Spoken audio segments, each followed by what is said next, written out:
Hello, good afternoon and a very happy Christmas. For the first time in nearly 30 years, the Queen has missed the Christmas Day church service at Sandringham. Buckingham Palace says she's still recovering from a heavy cold.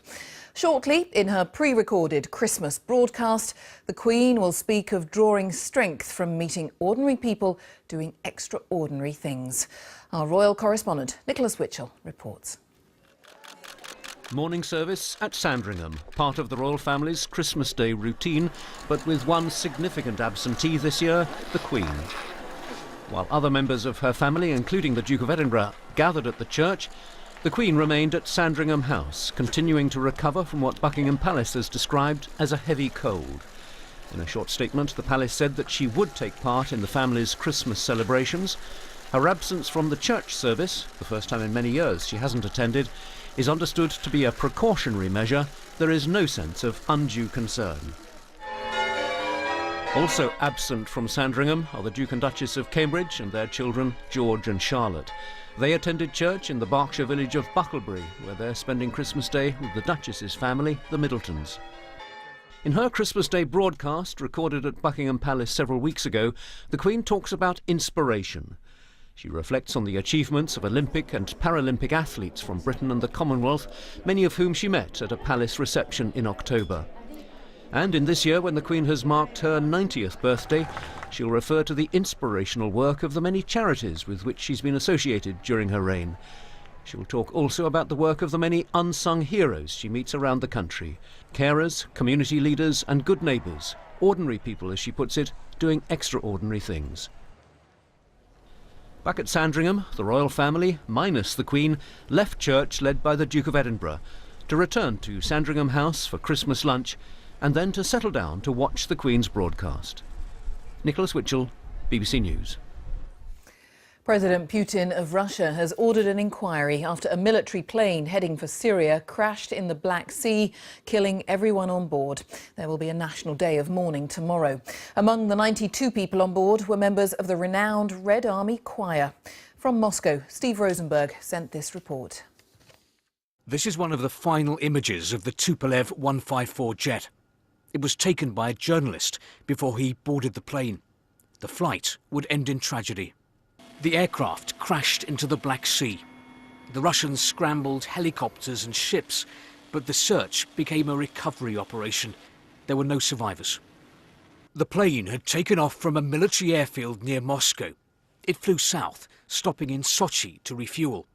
The final destination was Syria and Russia's airbase near Latakia. But minutes after leaving Sochi, it crashed. President Putin offered his condolences to the families of the victims and promised them his full support.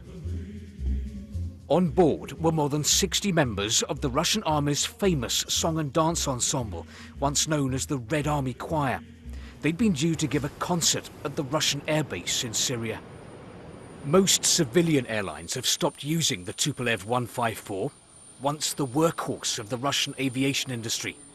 In 2010, a Tupolev 154 carrying the Polish president crashed in Russia while trying to land. The following year, a similar plane caught fire in Siberia before takeoff. Throughout the day, Muscovites brought flowers to the headquarters of the Russian Army Choir. This disaster has left Russia stunned and silent. The Kremlin has promised a thorough investigation into this tragedy. It's also declared tomorrow a day of national mourning. Steve Rosenberg, BBC News, Moscow.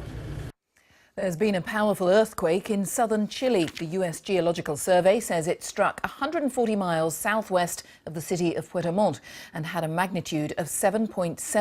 Tsunami warnings have been issued, although so far there are no details of any damage or casualties. The Archbishop of Canterbury, Justin Welby, says 2016 has left the world with more fear and division. He was speaking during his Christmas sermon at Canterbury Cathedral. And Pope Francis has called for an end to the fighting in Syria.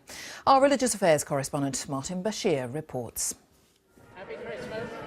Entering Canterbury Cathedral in time-honoured fashion, Justin Welby focused his Christmas Day sermon on the uncertainty and division that has marked both domestic and international politics over the last year. The end of 2016 finds us all in a different kind of world, one less predictable and certain, which feels more awash with fear and division. He went on to suggest that our anxiety is a clear sign that placing our trust in material prosperity has failed. The uncertainty of our world, of our feelings, tells us that our values are in the wrong place. Cari fratelli e sorelle, buon Natale. In Rome, where additional security was in place following the Berlin attack, Pope Francis focused on the plight of children, pleading with all parties to end the conflict in Syria. È tempo che le armi tacciano definitivamente. It is time for weapons to be still forever, and the international community to actively seek a negotiated solution so that civil coexistence can be restored in the country. Pope Francis concluded by appealing for Christians to stand out as people of compassion and self-sacrifice. Martin Bashir, BBC News. Well, that is all from me for now. I'll be back here on BBC One with the main news tonight at 11:30. So from everybody here today, enjoy your Christmas afternoon. Bye-bye.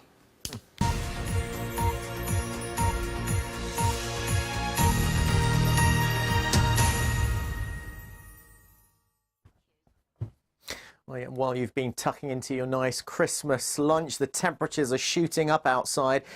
We're not going to beat any records this Christmas, but 15 degrees just recorded in Aberdeen. Truly Arctic knots, and it's not going to change for tomorrow either. It's going to be another very mild one across the UK. Now, slightly colder air is coming into Scotland this evening. It is going to cool off a little bit, and maybe some snow there across the higher ground, but I think it is overall, compared to what it should be this time of the year, going to stay above the average. Look at that, 7 degrees the overnight low across the south. In the north it is going to be, though, blustery, very, very blustery. Now, we're still dealing with Connor. We had Barbara a couple of days ago. This is Storm Connor. It's across the Norwegian Sea. A lot of isobars here, so it's still going to be very blowy up north. Gale force winds, warnings from the Met Office there for the Northern Isles storm force winds. But look at that. At least tomorrow is going to be nice and sunny. Still around about 10 degrees maybe in the far south of the country, but starting to cool off now across northern areas. 5 degrees there in Newcastle. Now, big change on the way come Tuesday and Wednesday. Big air of high pressure builds. We've got still low pressure way out there in the Atlantic, but this high is going to be dominating our weather, and this also means that we're going to see the potential for some frost and fog as we head into next week. So changes are on the way. Bye-bye.